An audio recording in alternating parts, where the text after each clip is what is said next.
Hi everyone, it's Andrea Smith. I am a stress buster, a stress coach, a cognitive behavior therapist, and a mental health facilitator. Also the author of Fear Less, Live More. Today, discussing how to improve your employee retention and motivation. This is one of the most important subjects today because when an employee leaves the company, there's a number of costs to account for. Time and money to replace the employee, low morale of the employees that are left behind, reduction in productivity because it takes time to hire and then onboarding process, loss of expertise because the employee that's left the company will not be replaced that quickly because it'll take them time. On the other hand, if you keep the employees that you have, there will be better customer experience, consistency and momentum across the teams and the organization, a strong company culture which supports employee engagement. And when the turnover is high, the low and the engagement is high, that means that you'll attract new talent and it'll be a great buzz and a place to work. Now, in other words, it is in a business or a company's best interest to take care of your employees, to boost retention, motivation at every opportunity. Now, it is estimated that the cost of employee resignation for a millennial is about £10,000 to £12,000 or even higher. Recruitment costs, ad costs, interview costs, and then lots of additional costs. When training and recruiting, there's the onboarding costs, there's that person who doesn't know the knowledge, so it takes time and effort for somebody to train them. All employee replacement comes at costs. So what is the solution? So what should you do to ensure your employees stay engaged and on board? What can you do and how do you keep the employees from leaving in the future? So I personally am a great advocate of positive thinking. As naive as it sounds, I believe that positive or negative thoughts have an enormous effect on the result. Now, let me tell you a little story. My neighbor next door is an older gentleman.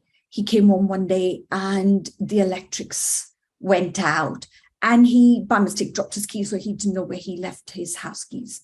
So he was looking around in the dark and he thought, oh goodness, I can't find the keys here. So he went outside. I stepped outside and saw him hunting. I thought I'd go and help. And I said, John, what's going on? What are you looking for? He said, oh, I dropped my house keys. So we looked for about a few minutes and I said, John, where actually did you drop it? And he said to me, I dropped it in the house. And I said, why are you looking out here? So what I wanted to tell you about this story is that it was all dark inside. So when an organization is not looking after their employees, when they're not being very proactive in engaging their employees, motivating their employees, there's a toxic culture in organization. The business is, being very strict on certain things and the employees are unhappy. It's dark inside.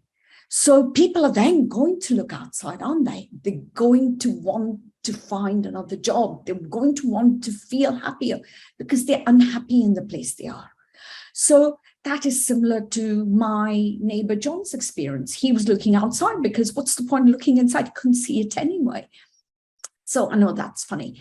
But if, as an employee, you give more praise and recognition to your employees, you will set clear objective and goals of what's needed, what's not, communicate clearly, be future driven, focus entirely on the employee. By focus on just the employee's progress, you're not going to gain anything, but see what after you train them and they do well, what they're going to achieve.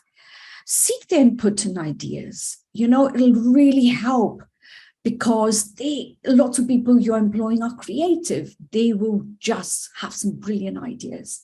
Give continual feedback. As tasks grow and become more complex, then their interdependent and people will need more feedback. Measure the satisfaction. All these tips will mean nothing if you don't measure what it means for your employees to be successful. Ask them about their emotions and their attitudes. Don't just give praise providing feedback, but ask them how they feel, what do they need. Save time in meetings. You know, one of the biggest employee motivation killers is wasting time in a meeting, like a poorly prepared status update in a meeting. There's hours of wasting. One of my clients had said that to me. He had come to me individually because his employer had asked to come to me for some stress resilience coaching. And exactly what he said, that his time was wasted in these poorly organized meetings. Communicate openly and don't be too negative. Constructive feedback is great. Now, teaching employees how to cope with a stressful job is a brilliant way. I call it the bounce back ability factor.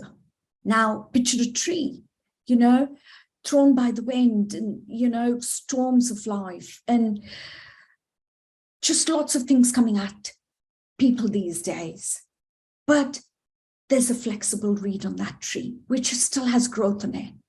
So if you teach that person to live and build that stress resilience through life's different challenges, they will have the capacity to come back to the center and do really well, be motivated and feel better, rather than let life's different ups and downs break them. So what does a good team look like? Try an activity in your team, like split your team into 4 groups. Ask them, each of those groups, to write down what a good retention for them to stay in the company look like. You know, the board, the head of the company will be one, HR professionals, line managers, employees, and they'll all have similarities and differences with their different perspective. And then you can draw an action plan or from that activity to take away and to work on. So some different tips and strategies to save employees and their knowledge, reduce replacement costs, keep productivity and morale high is maybe a relaxed dress code 1 day a week. Office showers just to refresh people to feel better. Comfortable, relaxed zone where they can just have lunch and relax and listen to some nice music. An employee social club. So there's social activities as well. Maybe a family picnic, employee discounts with related items within the company, a birthday day off, which is a brilliant thing, I think, and listen to your team. Now, if any of these suggestions you've liked and you've enjoyed my video, please connect with me below, ask questions, and remember, staff well-being is so important these days. It will improve their performance and their perspective, and your returns will be high. So book a call with me at some point. Take care. Thank you. Bye for now.